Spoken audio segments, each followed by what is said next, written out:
অনেকে অজুর পর অজুর পানি মোছেন না। জিজ্ঞেস করলে বলে অজুর পানি বরকতময়, এজন্য শরীরে শুকাচ্ছি। তাদেরই বক্তব্য কতটুকু সঠিক? ২ স্ত্রী নিয়ে এক ঘরে একই বিছানায় ঘুমানো যাবে কিনা? গামছা গায়ে দিয়ে নামাজ পড়া যাবে কিনা? স্বামী স্ত্রী পরস্পরের অবাঞ্ছিত লোম পরিষ্কার করে দিতে পারবে কিনা? আমি অনেক চিকন, আমার স্বামী মোটা মেয়ে পছন্দ করে। আমি কি মোটা হওয়ার জন্য ওষুধ খেতে পারবো? টয়লেটে অজুর ব্যবস্থা থাকলে অজুতে কিভাবে দোয়া পড়ব? কোনো মহৎ লক্ষ্য পূরণের পর মিষ্টি বিতরণ অনুষ্ঠান করা জায়েজ আছে কিনা? ৪ রাকাত বিশিষ্ট ফরজ নামাজের ৩য় রাকাতে ভুলে যদি সূরা ফাতিহার সাথে অন্য কোনো সূরা পড়ে ফেলি, তাহলে নামাজ হবে কিনা? নামাজ পড়ার সময় প্রায় দেখা যায় কত রাকাত পড়ছি ভুলে যাই। অনেক চেষ্টা করেও মনে করতে পারি না। তখন নিজের প্রতি খুব রাগ হয় এবং নিয়ত ছেড়ে দিয়ে আবার পুনরায় নামাজ শুরু করি। এক্ষেত্রে আসলে আমার করণীয় কি? সাবের আহমেদ আপনি লিখেছেন, কোনো মহৎ লক্ষ্য পূরণের পর মিষ্টি বিতরণ অনুষ্ঠান করা জায়েজ আছে কিনা? কোনো লক্ষ্য বাস্তবায়ন হলো, সেজন্য আপনি খুশি হয়ে কিছু করলেন। এটাতে নাজায়েজ কোনো কিছু নেই। কারণ এটাকে কেউ ইবাদত হিসাবে করছে না। এটা সামাজিক কালচার হিসাবে করছে, আল্লাহর নেয়ামতের শুকরিয়া হিসাবে করছে। বিধায় এটা মুবাহ এবং জায়েজ কাজ।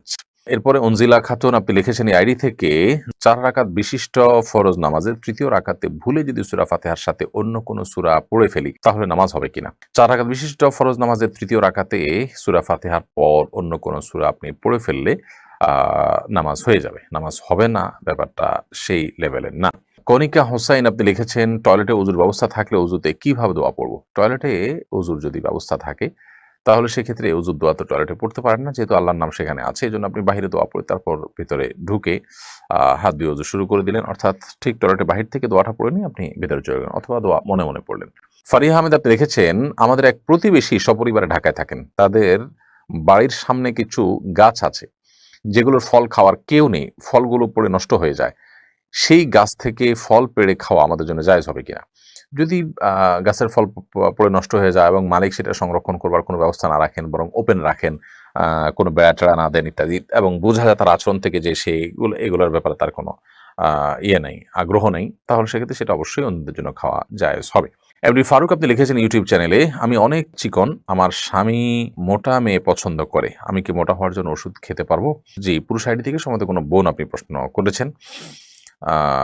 মোটা হওয়ার জন্য, মোটা তাজা হওয়ার জন্য কোনো ঔষধ গ্রহণ করলে সেটি যদি স্বাস্থ্যের জন্য ক্ষতিকর দিক থাকে, তাহলে ডেফিনিটলি সেটি গ্রহণ করা যাবে না। কারণ মানুষ নিজের স্বাস্থ্যকে ধ্বংসের দিকে ঠেলে দেওয়ার মতো কোনো কাজ করলে সেটি ইসলামের শরীয়তের দৃষ্টিকোণ থেকে জায়েজ হয় না, সেটা গুনাহের কাজ হয়। বিধায় এটি করা যাবে না।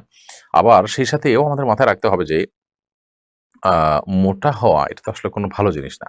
তুলনামূলকভাবে একটু আ আপনার আ আ খুব বেশি চিকন হলে সেটা যাতে না হয়, সেটা যদি চান কেউ, তাহলে সেক্ষেত্রে খাবার-দাবার খাদ্যাভ্যাস এগুলো একটু পরিবর্তন করলেই হয়তো পরিবর্তন হতে পারে। সেই পন্থাটা আপনি অ অবলম্বন করতে পারেন। আর যদি কোনো ওষুধে সাইড ইফেক্ট না থাকে, সাধারণত এই সমস্ত ওষুধের সাইড ইফেক্ট থাকেই থাকে। যদি এরকম কিছু থাকে, সাইড ইফেক্ট নাই, নিশ্চিত হতে পারেন আপনি, তাহলে সেটা গ্রহণ করলে কোনো অসুবিধা নেই। ইমাম যদি শেষ রাকাতে সূরা নাস পড়েন, তাহলে যাদের নামাজ ১ রাকাত ছুটে গেছে তারা কোন সূরা মেলাবেন? ইমাম যদি শেষ রাকাতে সূরা নাস পড়ে ফেলেন, যাদের আ নামাজ ছুটে গেছে, তারা পরবর্তীতে সূরা নাসের আগে যেকোনো সূরাই পড়তে পারেন। এতে কোনো গুনাহ হবে না এবং তাদের নামাজও হয়ে যাবে। এমনি রুবেল আপনি আমাদের ইউটিউব চ্যানেলে প্রশ্ন করেছেন, নামাজ পড়ার সময় প্রায় দেখা যায় কত রাকাত পড়ছি ভুলে যাই। অনেক চেষ্টা করেও মনে করতে পারি না। তখন নিজের প্রতি খুব রাগ হয় এবং নিয়ত ছেড়ে দিয়ে আবার পুনরায় নামাজ শুরু করি। এক্ষেত্রে আসলে আমার করণীয় কি? নামাজ পড়ার সময় কত রাকাত পড়েছি এটা নিয়ে ভুলে যাওয়া, এটা আমাদের সমাজে এখন একটা ব্যাপক, মানুষের মধ্যে এই সমস্যা দেখা যায়।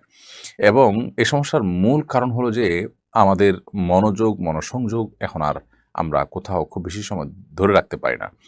এটা বড় ধরনের একটা অবনতি আমাদের বলতে পারি। তো এর কারণে কোনো কাজে সফলতা পাওয়া অনেক কঠিন হয়। কারণ মনোসংযোগ ছাড়া কোনো কিছুতেই মানুষ অগ্রসর হতে পারে না। তো এই পর্যায়ে আপনি যদি নামাজের মধ্যে মনোযোগ ধরে রাখতে চান, তাহলে সেক্ষেত্রে নামাজে মনোযোগ ধরে রাখার উপায়গুলো আপনাকে অবলম্বন করতে হবে। আ মোবাইল ইত্যাদির ব্যস্ততা নামাজের অনেক আগে থেকে বন্ধ করে ফেলতে হবে। নামাজে পূর্ণ মনোযোগী হওয়ার চেষ্টা করতে হবে। প্রতিটা রুকুন খুব দীর্ঘ সময় নিয়ে করার চেষ্টা করতে হবে। কি পড়ছি, কি বলছি নামাজে সেগুলো বুঝে পড়ার চেষ্টা করতে হবে। এগুলা লক্ষ্য রাখতে হবে ইনশাআল্লাহ। এখন কত রাকাত পড়েছেন এটা নিয়ে যদি আপনি দ্বিধায় পড়ে যান, তাহলে সেক্ষেত্রে আ আপনি দেখবেন আপনার মনের প্রাবল্য কোন দিকে হয়।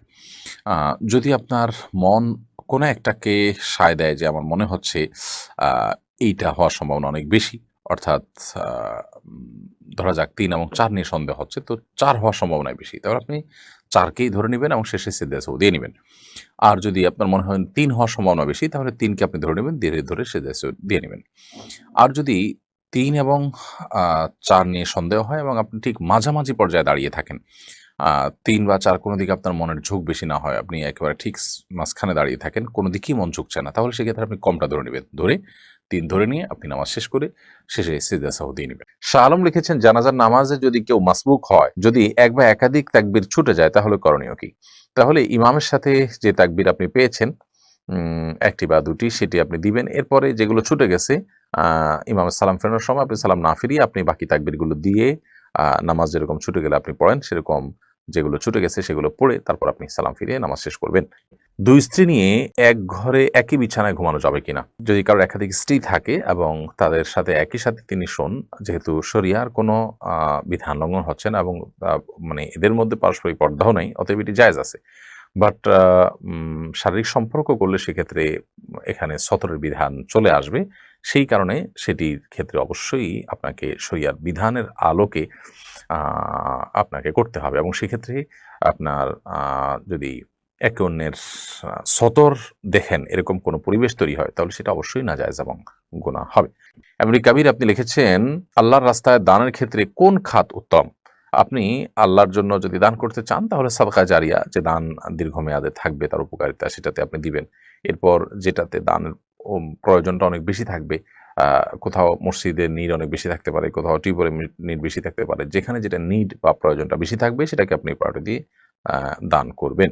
অনেকে প্রিয় মানুষের কবরের পাশে নিজের কবর দেওয়ার জন্য ওসিয়ত করেন। পাশাপাশি ২ কবরের বাসিন্দারা কি পরস্পরকে দেখতে পারেন? তারা কি পরস্পরের মধ্যে কথা বলতে পারেন? দেখুন, কবরে আ পাশাপাশি থাকার মধ্যে বাহ্যিক দৃষ্টিকোণ থেকে কোনো কল্যাণ নেই এবং কবরের পাশাপাশি কবরের লোকের সাথে আলাপ-সালাপ করার, যোগাযোগ করার কোনো সুযোগ আছে কোরআন হাদিসের আলোকে, এরকম কিছু বোঝা যায় না। এটা জাস্ট সন্তানরা বা অন্যরা যখন জিয়ারত করবে পাশাপাশি দেখে পাশাপাশি দোয়া করার সুযোগ পাবে, জাস্ট এই জায়গা থেকে হয়তো মানুষ বলে থাকেন। এছাড়া কোনো উপকারী দিক এটা নাই আসলে সেভাবে।